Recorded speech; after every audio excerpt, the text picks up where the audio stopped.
So I ended up pulling it anyway. This was a really good time, considering I have to take both sides of the rear suspension apart to get the axles out of the diff so I can drop it proper. This third member is off a late model Honda Civic wagon, or Civic shuttle. This one came out of an independent rear. This is all cast iron. It's got a couple of mounting ears to hang it from the top, and then the back side is just a cast aluminum, a couple seals on a bracket on the back. It is not leaking from where I thought it was leaking. I thought it was leaking somewhere around the flange or from one of the bolt holes. It does not seem to be, so it might be leaking from the drain, which is weird because I haven't had the drain open since I put it together and put it in the car and filled it last time. So what are we looking at here?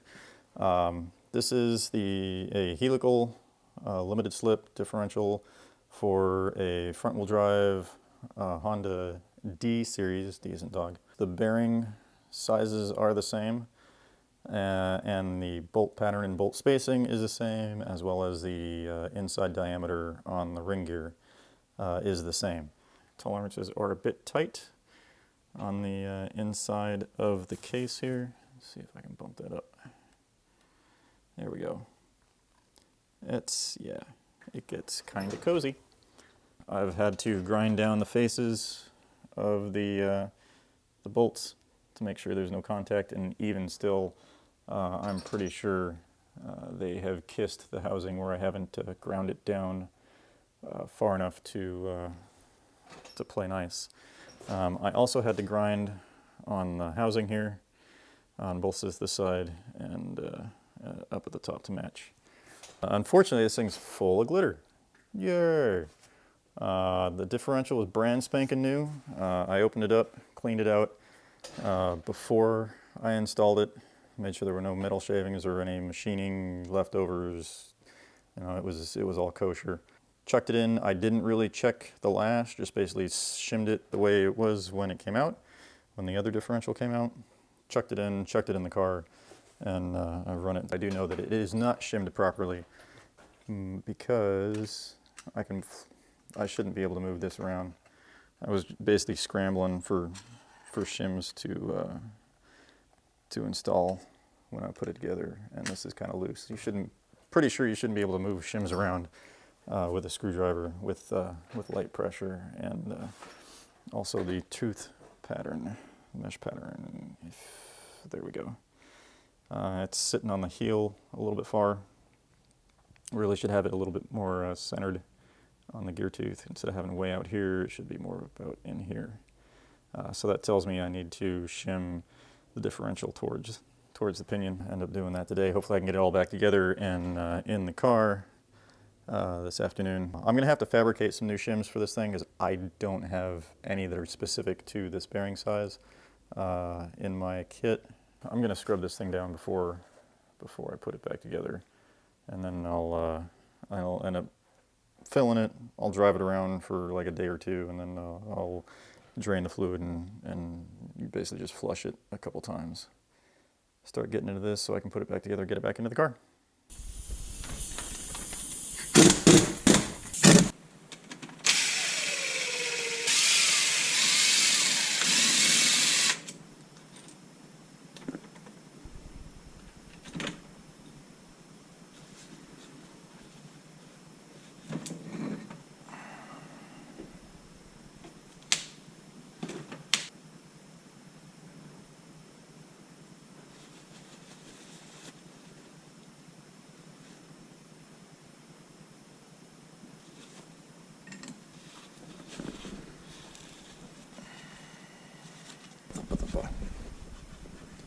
Yep.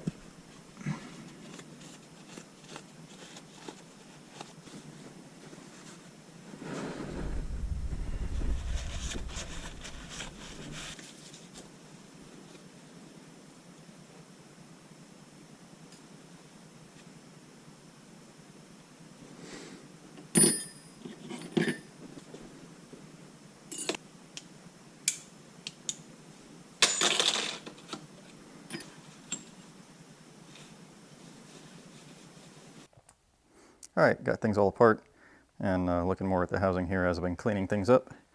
And I found the source of my glitter. Hey, look at that. it's been self-clearancing. Marks from the bolt heads rubbing on the housings. So cool, yay, it's not a weird bearing load gear mesh thing, it's just getting to know each other really well. All right, back to work. This should be 16th. Oh.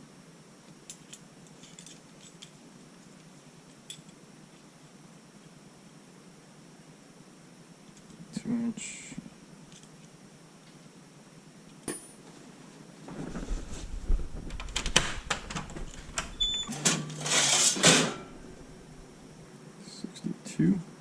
Yep.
See what this does.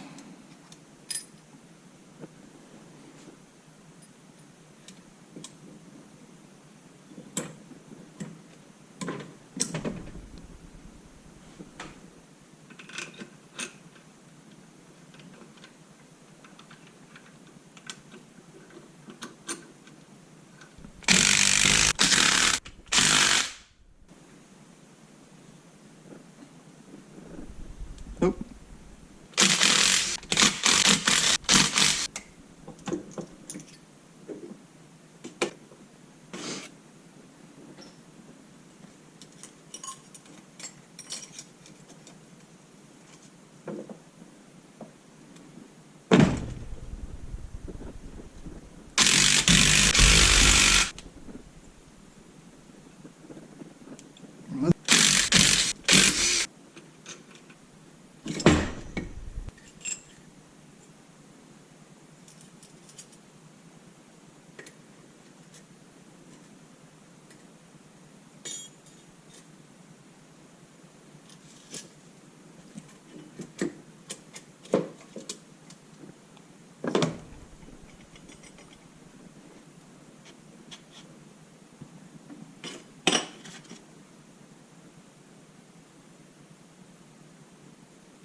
That's tight.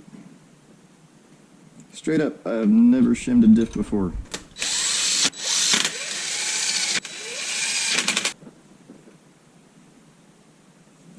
Damn.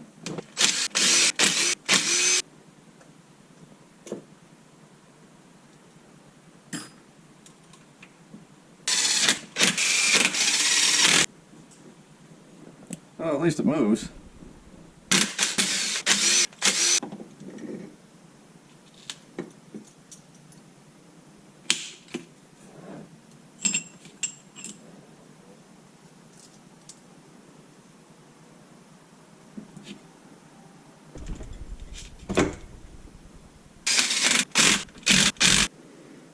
Don't changed anything, but we'll check it anyway.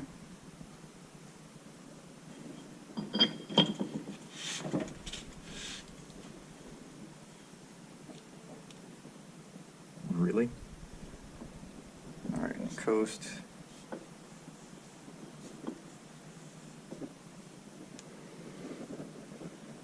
Still a little bit too inside for me.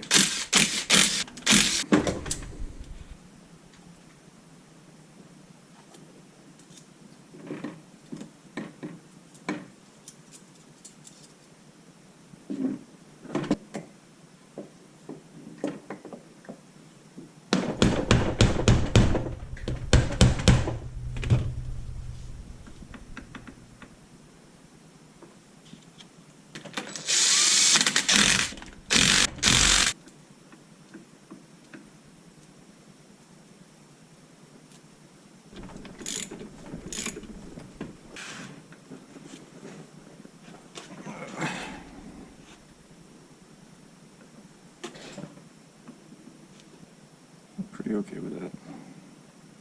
Okay, that's a pinion depth thing. Whatever, I'm not going to worry about it. I've got backlash all the way around. Fuck it, I'm going to run with it.